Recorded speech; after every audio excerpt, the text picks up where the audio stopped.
BTS ने एक बार फिर से चौंका दिया दुनिया को। इतिहास में पहली बार बीटीएस ने संगीत की दुनिया के सबसे बड़े मंच को उसकी असली औकात दिखा दी। एक ऐसा अवार्ड शो जो खुद को संगीत का भगवान समझता था, आज इन 7 फेमस लड़कों के एक फैसले के सामने घुटनों पे आ गिरा है। जी हाँ, हम बात कर रहे हैं 2027 के ग्रामी अवार्ड की और उस ऐतिहासिक बगावत की जिसने रातों रात पूरे अमेरिका के एंटरटेनमेंट बिजनेस को हिलाकर रख दिया। सालों से जिस अवार्ड के लिए दुनिया के बड़े बड़े सिंगर्स, बड़ी बड़ी कंपनीज हाथ जोड़ खड़े रहते थे, आज उसी ग्रामी अवार्ड के घमंड को बीटीएस ने पैरों तले कुचल दिया है। आर्मी, क्या आपने कभी सोचा था कि बीटीएस अपने 2026 के सबसे बड़े कमबैक एल्बम एरिरैंग और global chart bust single swim को ग्रामी की चौखट पे भेजने से लात मार देगी? आखिर अमेरिका ने एशिया के इन कलाकारों के साथ पीठ पीछे कौन सी घिनौनी चाल चली थी और कैसे RM सुगा, जे-होप, जिन, जिमिन और वी और जुंगकुक सबने मिल के एक साथ इस सोचे समझे षड्यंत्र का पर्दाफाश किया। अगर आप एक सच्चे आर्मी फैन हैं तो आज आपका सीना गर्व से चौड़ा होने वाला है। आज इस वीडियो में वेस्टर्न म्यूजिक इंडस्ट्री के उस काले सच को आपके सामने लाकर रखा जाएगा जिसे वो दुनिया से छुपाना चाहते थे। तो आर्मी, दिल थाम कर बैठिए, क्योंकि आज कहानी सिर्फ बदले की नहीं बल्कि बीटीएस के उस खूंखार तेवर की है जिसने ग्रामी का गुरूर मिट्टी में मिला दिया है। बीटीएस ने कुछ ऐसा कर दिखाया जिससे हर एक आर्मी की वाहवाही मिल रही है। तो इस धाकड़ बदले को समझने के लिए हमें थोड़ा पीछे जाना होगा। ये गुस्सा एक दिन का नहीं है आर्मी, ये उस बारूद की चिंगारी है जो पिछले 5 सालों से सुलग रही थी। याद कीजिए, जब बीटीएस ने डायनामाइट, बटर और माय यूनिवर्स जैसे गानों से पूरी दुनिया के बिलबोर्ड चार्ट्स को हिलाकर रख दिया था। उस टाइम ग्रामी ने क्या किया था? उस टाइम उन्होंने बीटीएस को 5 बार नॉमिनेट तो किया, सिर्फ और सिर्फ अपनी टीआरपी और व्यूअरशिप के बढ़ाने के लिए। जब जब बीटीएस के परफॉर्म करने की बारी आती थी, ग्रामी की व्यूअरशिप आसमान छूने लगती थी।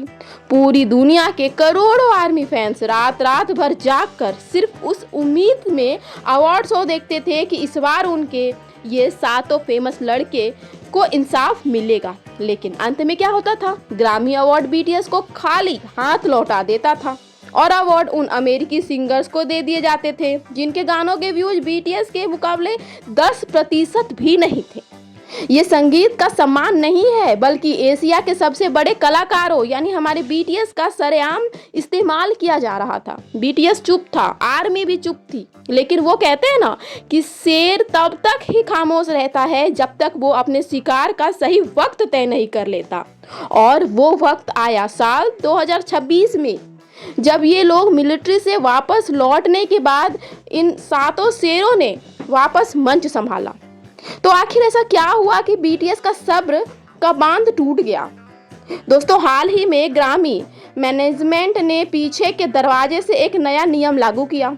उन्होंने संगीत की दुनिया में एक ऐसी कैटेगरी बनाई जिसका नाम रखा गया best Asian pop music performance. ये आपको दिखने में तो ऐसा लगा होगा कि ग्रामी एशिया के कलाकारों को बढ़ावा दे रहा है, लेकिन रुकिए आर्मी, क्योंकि इसके पीछे छिपी थी अमेरिका की सबसे गंदी और नस्लभेदी राजनीति। वो अच्छी तरह जानते थे कि अगर बीटीएस को मेन स्ट्रीम कैटेगरी जैसे रिकॉर्ड ऑफ द ईयर या सॉन्ग ऑफ द ईयर में रखा गया तो अमेरिकी सिंगर्स उनके सामने टिक भी नहीं पाएंगे।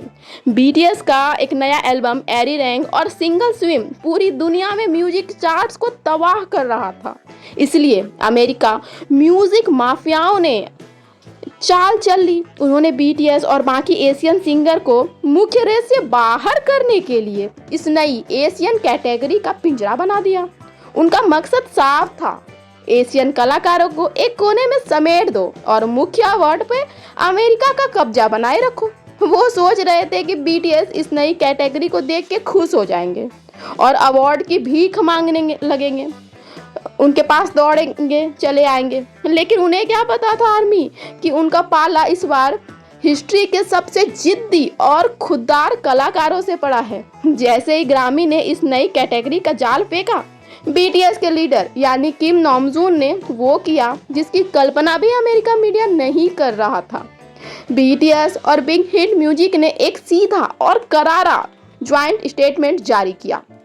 उन्होंने तो साफ साफ कह दिया कि बीटीएस अपने नए एल्बम एवरी रैंक और स्विम की कोई भी एंट्री ग्रामी अवार्ड के लिए सबमिट नहीं करेगी। उन्होंने बताया कि we don't need a separate corner to prove our music. ये बोला उन्होंने कि हमें अपना संगीत साबित करने के लिए किसी अलग कोने की जरूरत नहीं है। तो ये था बीटीएस का सीधा जवाब। सातों मेंबर्स ने एक सुर में कहा कि संगीत की कोई भाषा नहीं होती, संगीत की कोई कैटेगरी नहीं होती, कोई सरहद नहीं होती, ये एक कला है। अगर आप हमें हमारे टैलेंट के दम पे मुख्य रेस में नहीं रख सकते तो हमें आपकी इस सौतेली और भेदभाव वाली कैटेगरी की कोई ज़रूरत नहीं।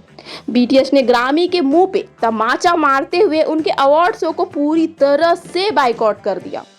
इस एक फैसले ने ग्रामी के पूरे घमंड को चकनाचूर कर दिया। जो अवार्ड शो खुद को पूरी दुनिया का राजा समझता था, आज वो बीटीएस के इस ललकार के बाद सदमे में है, क्योंकि बिना बीटीएस के उनके शो की टीआरपी और इज्जत दोनों मिट्टी में मिल चुकी है।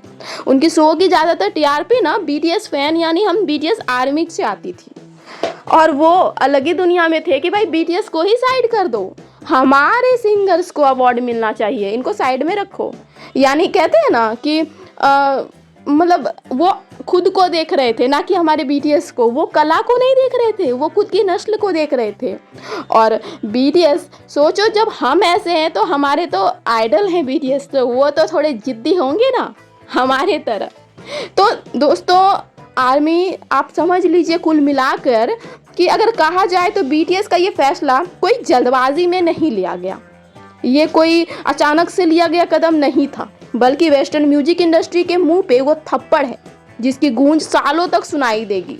अगर एक लाइन में उस पूरी धाकड़ जंग का निचोड़ निकाले तो बात कुछ ऐसी है कि ग्रामी अवार्ड ने सोचा था कि वो एशियन कैटेगरी का झुनझुना थमा के बीटीएस को मेन रेस से बाहर कर देंगे। बीटीएस के सातों मेंबर ने उनके इस जाल को भांप लिया। अब भांपते भी क्यों नहीं, इतने सालों से धोखा जो किया जा रहा था आर्मी और हमारे बीटीएस के साथ, तो बीटीएस ने इसको भांपा और उनके अवार्ड को लात मार के अपनी खुददारी को साबित किया और अपनी खुददारी को ऊपर रखा।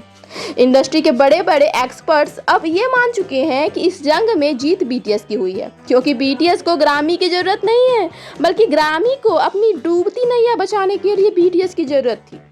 और जहां तक बात हमारे गोल्डन मक ने जुंगकुक की है, तो जुंगकुक ने तो अपने लाइव में साफ इशारों में कह दिया था कि उन्हें इन नकली अवार्ड की कोई परवाह नहीं। उनके लिए उनका सबसे बड़ा अवार्ड उनकी आर्मी है, यानी हम सब हैं, खासकर इंडिया और पूरी दुनिया के वो करोड़ों फैंस जो बिना किसी अवार्ड के भी उनके संगीत को दुनिया के सबसे टॉप पे रखती है।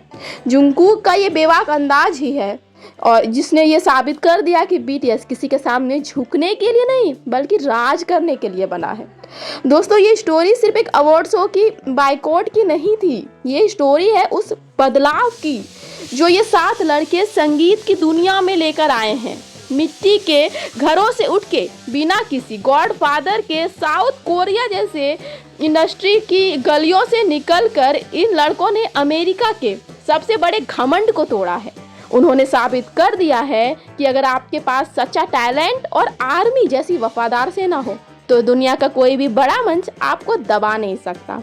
आज ग्रामी अवार्ड कोने में बैठ के रो रहा है क्योंकि बिना बीटीएस के उनका मंच सूना है। वहीं दूसरी तरफ बीटीएस आज भी पूरी दुनिया के दिलों पे बिना किसी सोने की ट्रॉफी के राज कर रहा है और आगे भी करता रहेगा, हम आर्मी का साथ और सपोर्ट रहा तो। अगर आप भी एक ऐसे सच्चे और प्राउड आर्मी हैं और आपको बीटीएस का ये धाकड़ अंदाज पसंद आया तो आप अपना सारा सपोर्ट कमेंट में ज़रूर दें। और आप बताओ कि आपको भी ऐसा लगता है कि बीटीएस को किसी अवार्ड की ज़रूरत है, किसी बड़े मंच की ज़रूरत है? क्या बीटीएस हमारे नज़र में खुद सुपरस्टार नहीं है, बेस्ट म्यूज़िक बैंड नहीं है? अगर आप भी मेरे बात से सहमत हैं, सच्चे आर्मी हैं, बीटीएस के सपोर्टर हैं और आप बीटीएस के इस उठाए गए कदम को सपोर्ट करते हैं, तो इस वीडियो को रुकने मत दीजिए। इसे हर एक ग्रुप, हर एक सोशल मीडिया हैंडल पे शेयर कीजिए ताकि वेस्टर्न मीडिया को उनकी औकात पता चले। चैनल को तुरंत सब्सक्राइब करें और कमेंट सेक्शन में पूरे गुस्से और गर्व के साथ लिखिए ग्रैमी डिफेंडेड बीटीएस रूल्स, और साथ में अपना पर्पल हार्ट छोड़ना मत भूलना, अपना सपोर्ट दिखाना मत भूलना। हमेशा याद रखना, अपो बांगपो, आर्मी फॉरएवर, बीटीएस फॉरएवर। हम मिलते हैं आर्मी एक और ऐसी ही खूंखार और सच्ची कहानी के साथ और आगे के अपडेट के साथ। तब तक के लिए हमारे साथ ऐसे ही बने रहे, बीटीएस को सपोर्ट करते रहे, प्यार देते रहे। Bye bye purple you आर्मीज।